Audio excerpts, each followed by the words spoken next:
the fate of lump sum benefits, or what happens to a member's contributions once they pass on.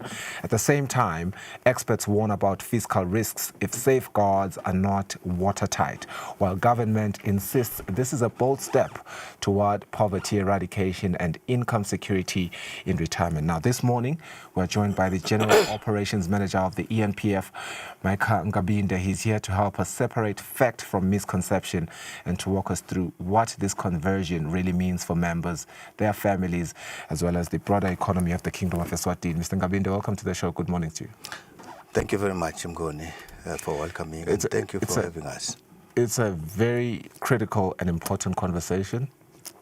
I think, but to premise it, it's important that we understand the reason for the conversion. Let's begin at the very core of it. Why is the ENPF moving from a provident structure to a pension structure?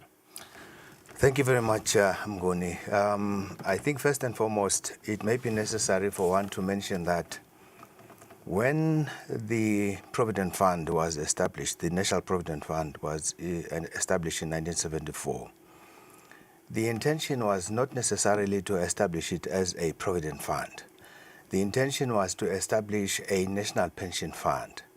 However, due to the low contributions that were existing then, it was then viewed as a starting point to establish a provident fund with a view to converting it when the contributions would be assessed and found to be at a reasonable level for the Provident Fund to then convert to a pension fund. So basically, the shortcomings of a Provident Fund is what we have correctly stated, Mgoni, that a Provident Fund pays a lump sum.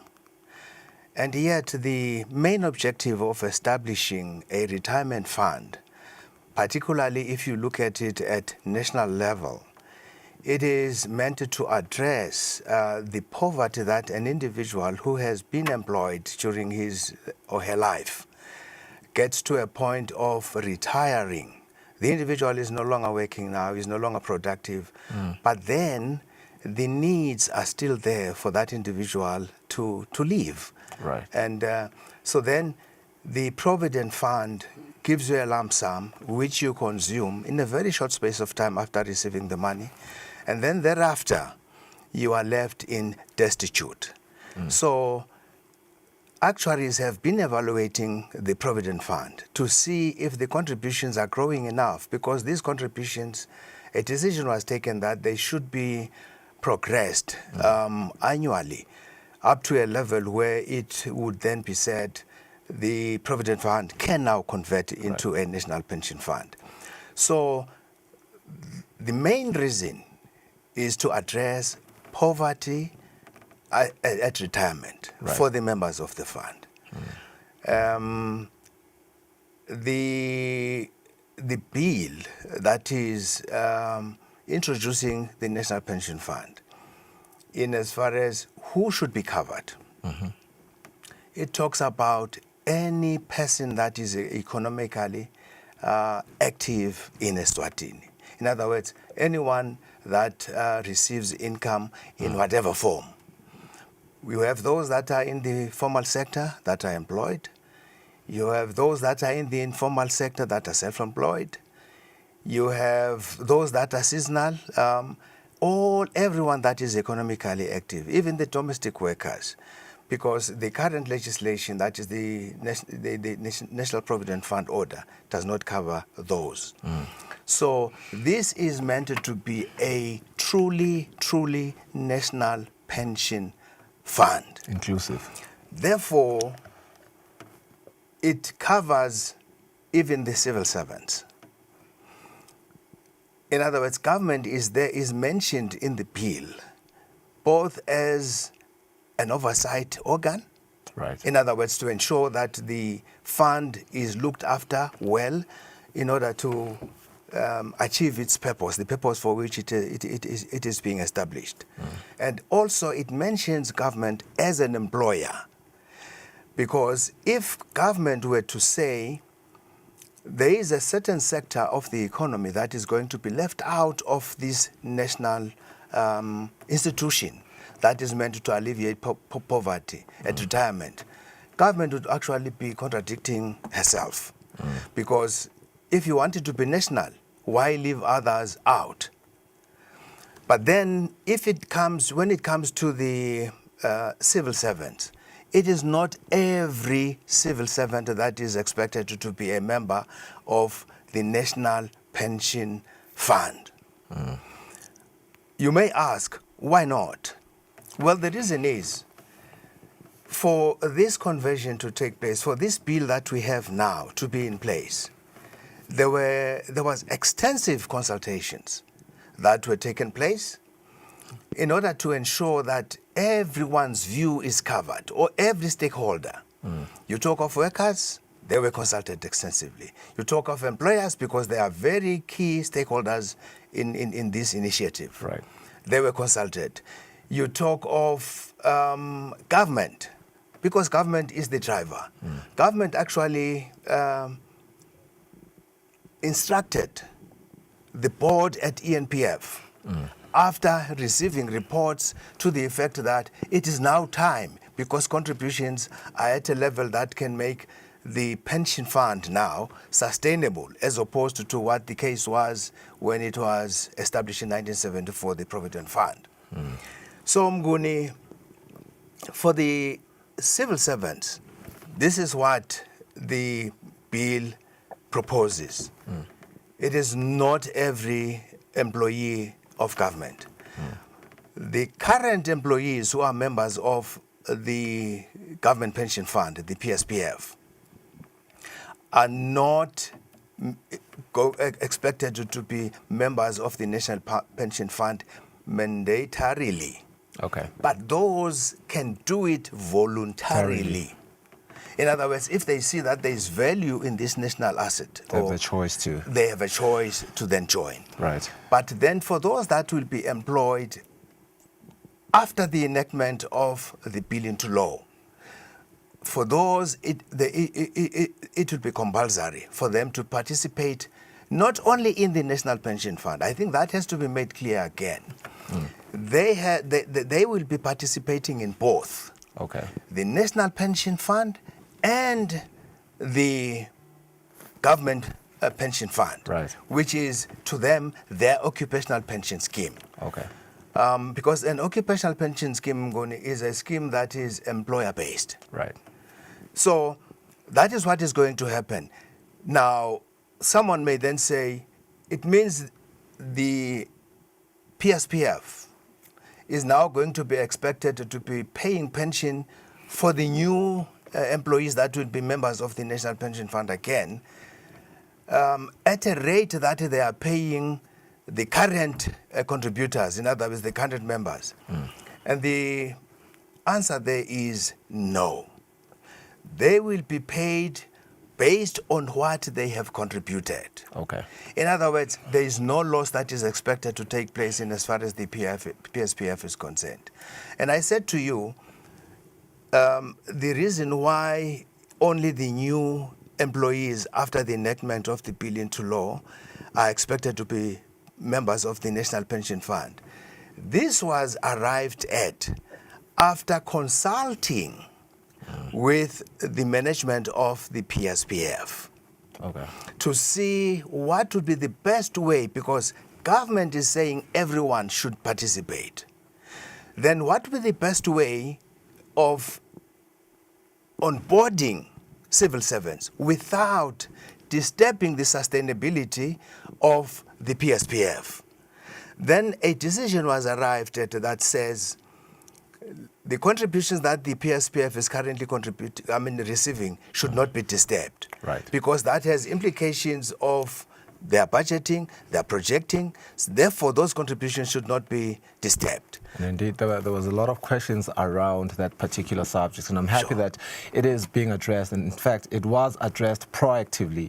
And I think it's easier for us now to appreciate how all these decisions were arrived at. The consultations that were done extensively, as you articulate, with members, with the government as policymakers, as well as the PSPF itself and the employers, who are also quite key stakeholders in this war conversion. I think that is very important, because I suppose one of the most frequently asked questions was, who exactly falls under the scope of this fund in particular? There was, will it truly extend to the private sector, the informal traders, the seasonal workers, as it were, as well as the self-employed? But I guess you've answered that question.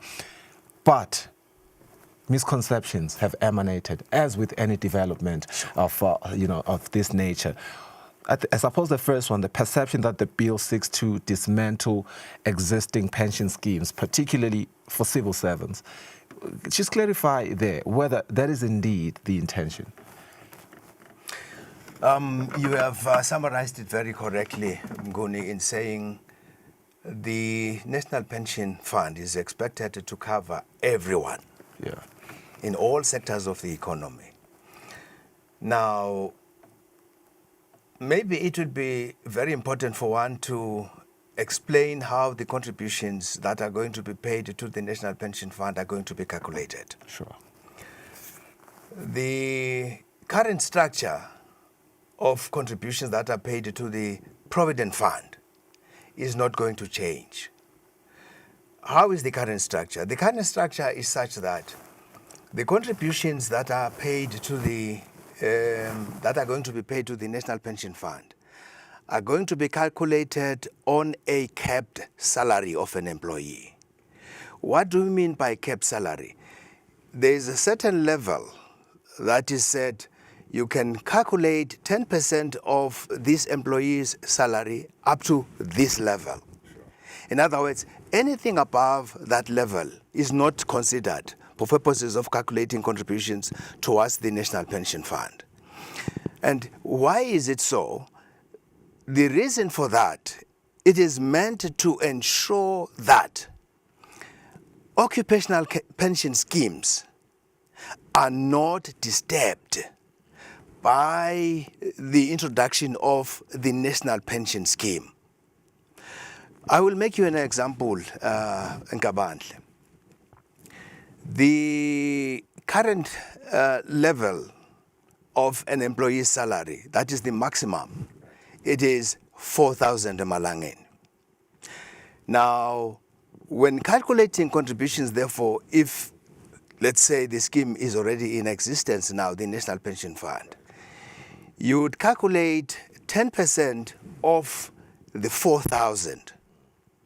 And it is that 400 Malangeni that you would then pay towards the National Pension Scheme. Let us now take an example of an employee who is earning 15,000 Malangeni, that is the basic salary. Right. Then we say we will take 400 Malangeni, being the maximum salary for calculating contributions toward the National Pension Fund, being the 4,000. Then the 400 Malangeni will go towards the National Pension Fund.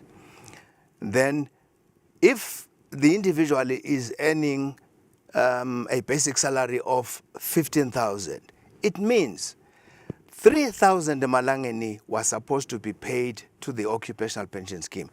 Let us use the example that you have used because you have talked about the PSPF. Right. Then it means the 2,600 from the 3,000 after deducting the 4, exactly. The 2,600 will then be paid towards the Occupational Pension Scheme, being the PSPF. Now, I think you can see now that the major portion of the contribution goes towards the PSPF, being the Occupational Pension Scheme. And the idea of introducing the capped salary structure is meant to ensure that the Occupational Pension Scheme coexists with the National Pension Fund. So in other words, there is no way that this National Pension Fund is going to collapse. the occupational pension schemes. And there is therefore a feeling that the contribution that goes to the National Pension Fund is not going to benefit the member. And again, may we clarify that the contribution that is going towards the National Pension Fund still belongs to the member. The member will be getting two pensions, one from the occupational pension scheme and the other one from the National Pension Scheme, Mngoni. And when calculated actuarially, the benefits from the two schemes in aggregate do not amount to one. Now, the one that I'm talking about is the total amount that the civil servant was going to receive had the civil servant remained with the occupational pension scheme. So, in other words, it is going to be 1 plus. In other words, instead of the civil servant being made worse off by participating in the National Pension Fund, in actual effect, the member is made better off. Then you ask yourself, who wouldn't want to participate in such? And the other benefit that would then accrue would include, in the event of the member falling sick and resulting in the termination of his or her employment on grounds of sickness, the individual will receive 2 pays. Even if in the event of the member passing on, the survivors are going to receive 2 pays for the funeral benefit, one from the occupational pension scheme and the other one from the National Pension Scheme. So if you look at that in aggregate, Nkabantle, you will agree with me that indeed the introduction of the National Pension Fund is meant to make life better for all Emaswati in Eswatini. Suppose the burning question there, and you have explained that eloquently and succinctly, but I suppose there's still that lingering question around, the current status quo, which is, of course, currently a civil servant contributes 5% of their salary to the PSPF, right? And then the government contributes 15%. So after the conversion, will the current contributions to PSPF remain, or it will be halved? Okay. That's a very good question, Mngoni. The contributions towards the PSPF are definitely not going to be the 20% of the basic salary. For the employees that are going to be members of both the National Pension Fund and the Occupational Pension Fund, the PSPF.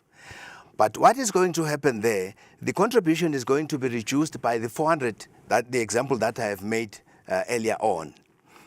So the 2,600 is the contribution that is going to then be what is going to be used to pay a benefit to the employee who is participating in both. In other words, it is going to reduce, but remember, this is not reducing contributions that the PSPF was already receiving. The PSPF is going to be receiving a new contribution at a different rate. In other words, there's not going to be any disruption in the amount of contributions that the PSPF is going to be receiving, as opposed to what was going to happen had the current members of the PSPF been made to also participate in the National Pension Fund. I think you've answered it. But there's another misconception, or let's say perception. Members are also asking about the lump sum benefit. Is it being taken away entirely? Or is there a hybrid model in which both lump sums now and monthly pensions coexist? Thank you. That is another very good one, Mngoni. Now, you will recall that earlier on, I did say the contributions that are calculated, that are paid to the National Pension Fund are calculated on a capped salary. In other words, they are lower than what would have been the case had they been calculated on the basic salary. What does that mean? That basically means if you were then to calculate or pay a lump sum from the National Pension Fund, that is now going to defeat the main purpose of the National Pension Fund. What is the purpose? We should not lose sight of. The main purpose is to alleviate poverty when the member retires. In other words, the member should receive a pension that will enable that member to live until the member passes on. Now, if you were then to reduce that pension that the member would otherwise be receiving by paying a lump sum, that would mean the pension now that the member is going to receive is going to be reduced and end up being meaningless. And if you look at the purpose then of the National Pension Fund, you will see that the main purpose is to alleviate abject poverty in retirement. Then you are saying, let me reduce so that the individual would enjoy a lump sum. The lump sum will be consumed within a very short space of time, but the member still have life to live. Therefore, let us keep whatever has been put under the National Pension Fund to be enough to carry the member throughout his or her life at retirement. Ngabinde, and I suppose this speaks to something that you have hinted on already, that if a member passes on, what happens to their contributions? That has been a question. Yeah. And you have hinted on what happens there, but do spouses or dependents, because not only spouses Sure. are left when someone dies, do they remain covered in this new structure? 100% Mnguni. They remain covered. They will be receiving, the spouse will be receiving a pension, and the children will be receiving the gratuity. In other words, there will be two payments, one from the Occupational Pension Scheme and the other one from the National Pension Scheme. And no reduction of the benefit is going to be experienced as a result of the member participating in both. And that is guaranteed. And may I state this? The bill also says no member should be made worse off as a result of the introduction of the National Pension Fund. What does that mean? This is where then you see the benefit being 1+, because the member should not be worse off. The member may at least be equal to what the member would have received or enjoyed, but not worse off. Guardrails. There's a question around guardrails, speaking into the sustainability of this reform across generations. And we've had financial experts, of course, chiming in across different publications, as well as just throwing in their submissions online, because we cannot, forget that we are living in a digital age. Sure. Financial experts, they speak on, if not cautioned, very well, issues around ring-fenced reserves. They call it regular actuarial reviews and strict governance. They are saying that this reform could trigger fiscal vulnerabilities.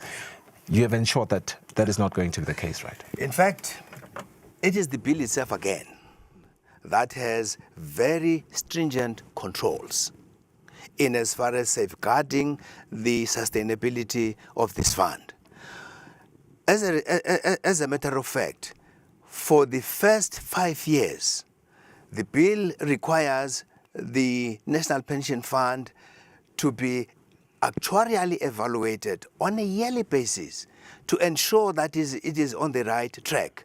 Remember, pensions are not going to be paid immediately after conversion. There's going to be a waiting period of 15 years because it is only members that would be 45 years and below that are going to be eligible for membership of the National Pension Fund. Sure. Therefore, during the years when members are still contributing, the scheme is going to be monitored very closely. One may also say that in terms of governance, You have government that is providing the oversight. You have the actual... Question there, because in terms of governance, government is providing oversight. Right. But there is this very important question in terms of government oversight and independence. Right. We do not want to be remiss about your independence, because yes, indeed, the Prime Minister and the Cabinet, we've seen them, they have declared their support for this move, but political backing is one thing and independence is another. How will the fund be protected from possible government interference or short-term fiscal pressures there? Thank you. You know, the way the governance of the National Pension Fund is, you have all the key stakeholders represented on the governing body. You have your workers, they are looking at the interests of their members. You have the employers looking at the interests of their members again. Because employers, remember, are the ones that are also contributing to this fund. Of course. They wouldn't want to see the money that they are contributing thrown into the doldrums. They want to see their money working as expected. In other words, you have employers guarding the fund. You have workers that are the members themselves guarding the fund. You have government. Government has a responsibility, of course, of the oversight guarding the fund. You have the actuaries evaluating the fund on a regular basis to ensure that it remains sustainable. Mr. Thank you for your time. Very informative. And I suppose our viewers at home also appreciate this conversion. What we are left with is not just a policy conversation, but a human one at its core.